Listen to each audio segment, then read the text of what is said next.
everyone, how are you guys doing? My name is Ruby. I am your empress.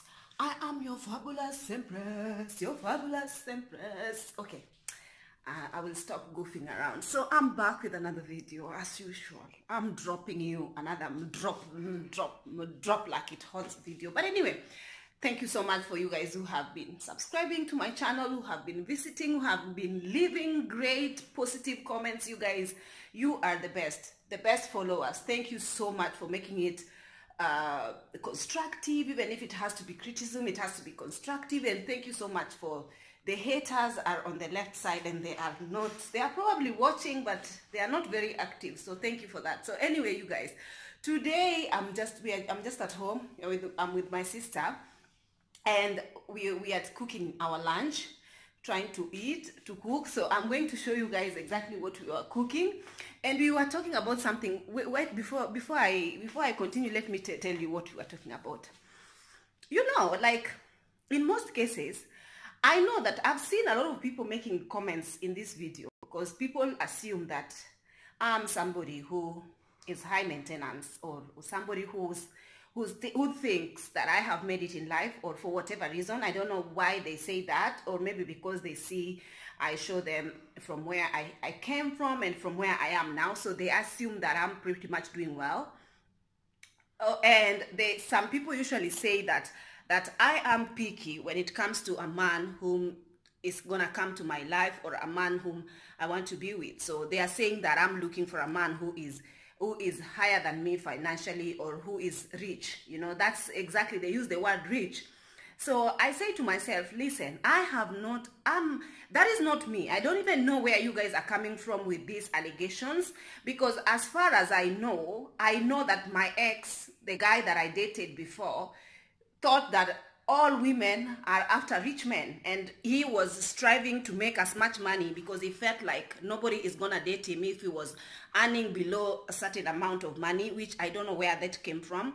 But then it was not true. But as much as he thought that he would win me over and over by buying this and paying for this and giving these gifts, and you know, but the character wise, like if you have anger issues, and if you don't know how to treat your mother, your family, and your friends, or whatever, in whatever not, I don't believe that you can take care of me.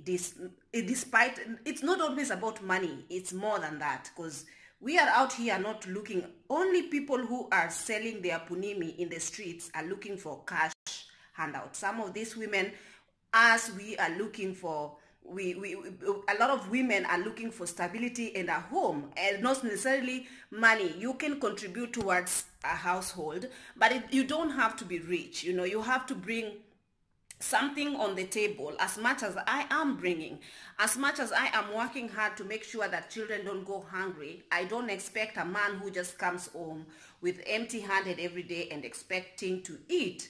You know, like you have to make effort towards running a family. You have to be a father who is capable of maintaining a family and providing. You have to be a provider. And a lot of people were saying, like some men were, especially men, they are saying, I would date you, but I feel like you are high maintenance, blah, blah, whatever not you guys are saying. And we are just having a chat with my sister. And you are saying that it's not about the wealth. It's not about the money that a man has accumulated over the years. Some of us are just looking for a man most of the women are probably just looking for men who are hardworking enough. It doesn't matter even if you go tilling land, or even if you are a taxi driver, or even if you are a matatu driver. So long as you're bringing back home something, food on the table, and so long as also the woman is also contributing towards running the house. And I remember when I was growing up, I told you guys that I'm not raised from a rich background. I'm probably like, oh God, like we had nothing, you know, honestly speaking. The people who know me from the day I was a little girl knows that I went to school with patched uniforms from January to December. Like my uniform, sometimes I was amongst the kids who were being chased away from school because I didn't have uniform. There were holes in my uniform. We patched my uniform to an extent we could not patch my uniform anymore. There were holes in them. barefooted, go to school barefooted. No books. We used to buy an exercise book, and then my father used to force me to cut that 32 pages exercise book into two, so that we can use this and then use the other one. And then we used to buy pencil. Along the long pencil, we used to cut it into, I don't know, 6 pieces, you know. And it used to be a ridiculous.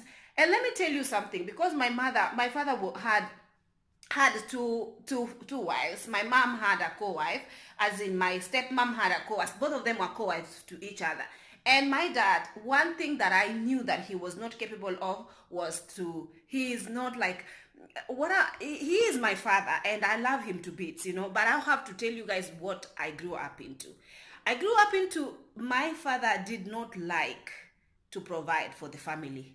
My father liked his own self more than he expected the women of the house to toil and do whatever businesses they have to do to let the family run. It doesn't matter if he wanted to eat at the end of the day without contributing to buying the food. It doesn't matter. Even if you are hungry, you tell him, Father, we are hungry. Please give us something to eat now. Our stomachs are hungry now. And then he will tell you, where do you want me to find money? Do you want me to go and steal? Go and talk to your mother. Don't go tell your mother to give you something to eat. I don't have money. But then in the evening, you see him going to drink alcohol, you know, and also sometimes sending you for cigarette. Where does he find money to do alcohol and cigarette if he said in the first place he didn't have the money, you know? And there are just some African men who are just naturally stingy like that. It doesn't matter if they had, like, let's say $5. These $5 would stick and rot in their pockets instead of doing what? Instead of distributing it, or instead of like being generous enough to give half of it to whoever they love, you know. They'd rather keep this money. So this is what we were talking about, me and my sister, and I want to show you guys exactly what she is cooking. What is she cooking? The camera is on. Excuse me.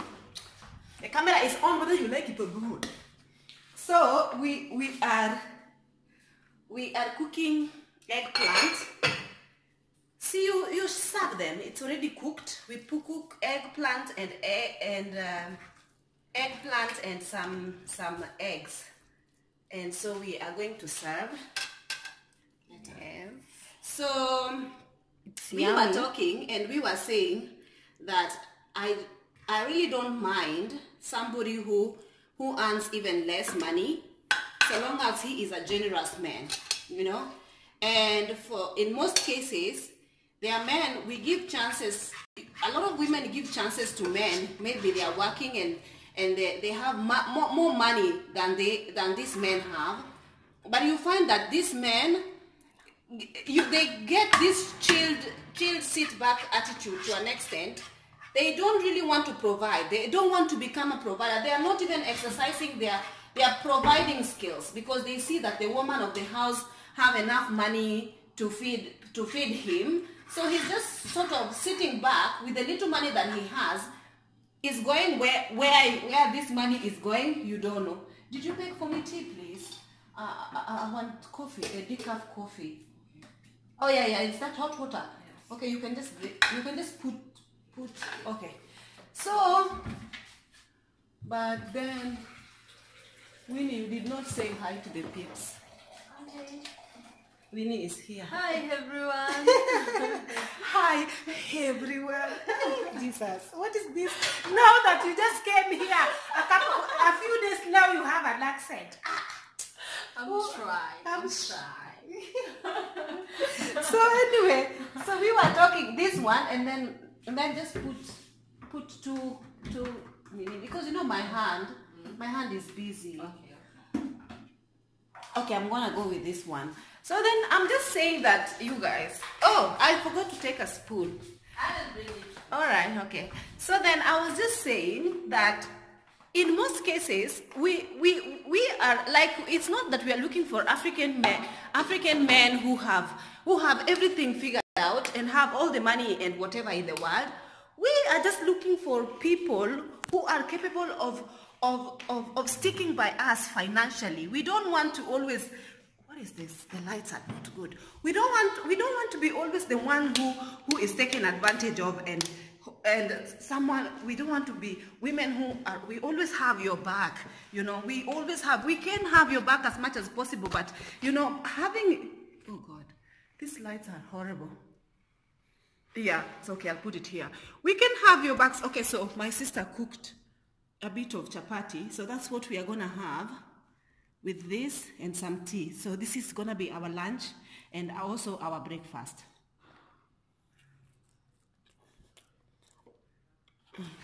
Sorry, I know some people don't like to see me eating in my videos, and I apologize for that. Let me not eat. Let me make my point before I continue eating. Very yummy. So we put sugar. Do you need it? Yeah, just put it here. I'll put it myself. So what we were saying is that, so being raised in a family, in a household, where my dad let both my moms toil and fed for everyone in the house. But then at the end of the day, he was coming home and demanding food. Just didn't matter where this food came from. He wanted food at the end of the day. So there were always conflicts, you know, in the house. Because when we ask him for money, he don't give us. The minute my mom used to plait hair.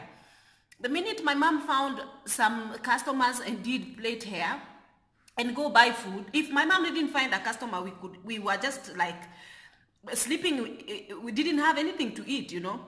We could go in the streets, in the posho mill, and pick up, you know, dry maize, dry corn, and then bring it home, you know, pick up from the ground, bring it home, and then wash it, and then fry it, you know, like we fry it with a little bit of oil and put salt, and we eat that and then go to sleep. And sometimes my sister had to become a friend with one of the posho mill guy. Posho mill is where I don't know, you guys know posho mill. So posho mill guy, so that the guy could give us, you know, flour that is fallen from on the floor at the end of the evening.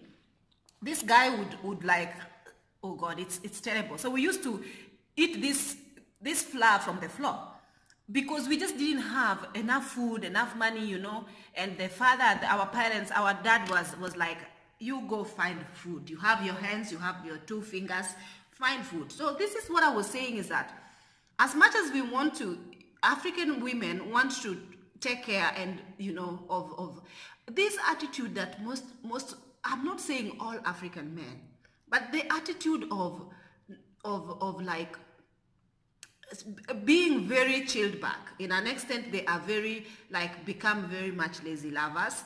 To an extent, I am working, I know, but if you want to be me, to have me as somebody that you want to keep in your life, you have to show me that you are capable of providing something small at the end of the day. Yeah. So I'm just saying that even if you have to come and visit me, you don't come with your empty hand and expect at the end of the day for me to cook for you tea, and give you some food, and you came seeing me empty-handed. So now where did you expect from this sugar and this milk for the tea to come from? I know I'm capable of. So now, you know what I'm saying is that some of these men, you can just give them chance. I call them stingy men, because it doesn't matter even if they have $5. The $5 will be theirs. And me, if I have $5, I will give it and we will share. But then they will be keeping this $5 in their pockets and not want to share. So I'm just asking myself, like, as much as you want to give the men who are, some of them are even looking for jobs, I know. Some of them have jobs, but they're not paying as much as well. But they are thinking that they can never have an African woman to marry unless they have secured these big jobs. No, it doesn't have to be a big job. Just have a little bit and become a provider. Nobody wants a man who is not a provider. Since when did did a woman become a provider and a man become a sit-back relaxer? The one who's just sitting and flickering his toes and waiting for food to be cooked or for him to be handed over food, and he will eat it very gladly and very happily without knowing where did this food come from. And they did not contribute towards putting this food on the table. Like in most cases, I do not like stingy people. Let me just tell you that. I don't like stingy people. I grew up with in a family where there was always conflict because one parent was not willing to contribute towards cooking or towards eating in the family. So then that's what I was saying. I was talking to my sister is that when you are dating a stingy man or you are with a stingy man, you're giving chances to this man, because chances is what you do. You always give them chances after chances to prove themselves.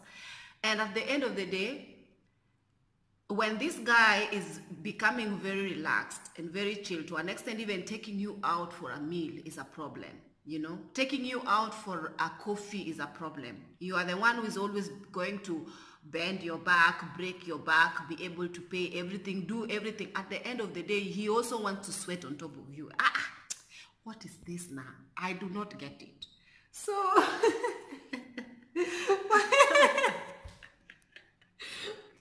he also want to sweat his sweat.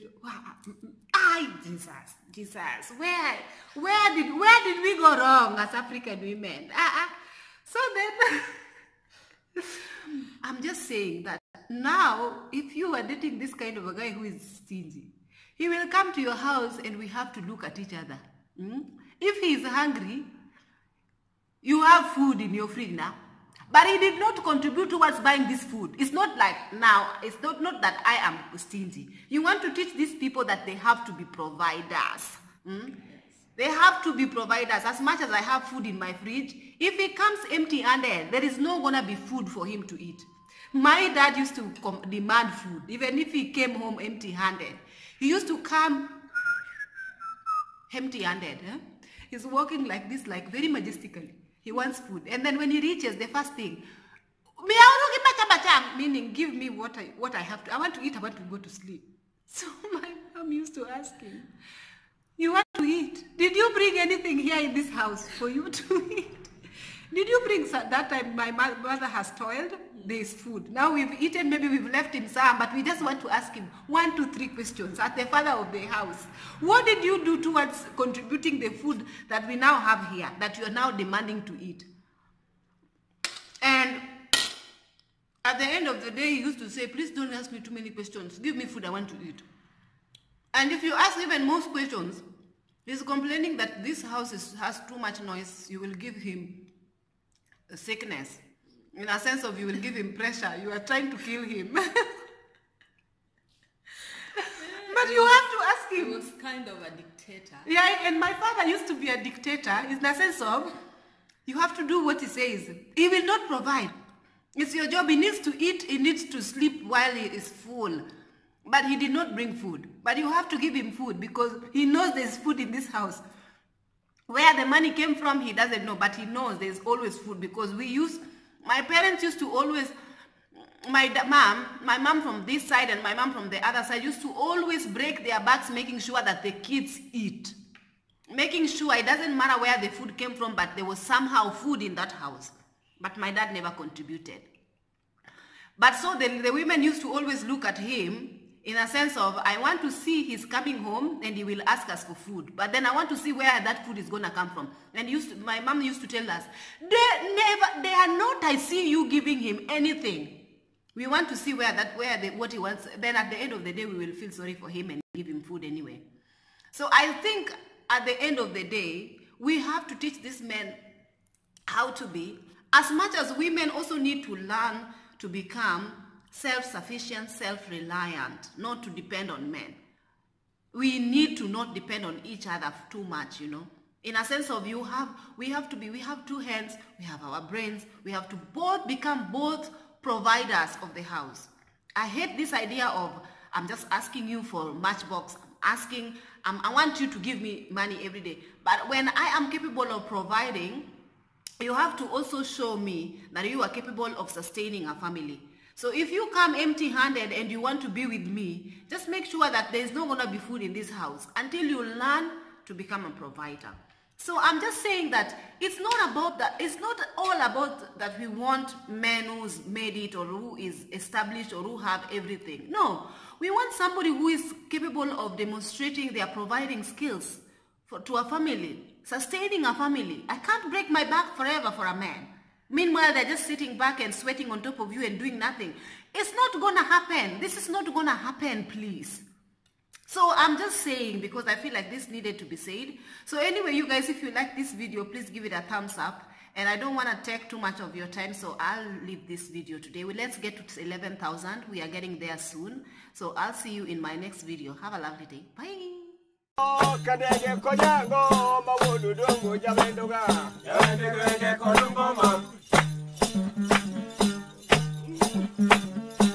We are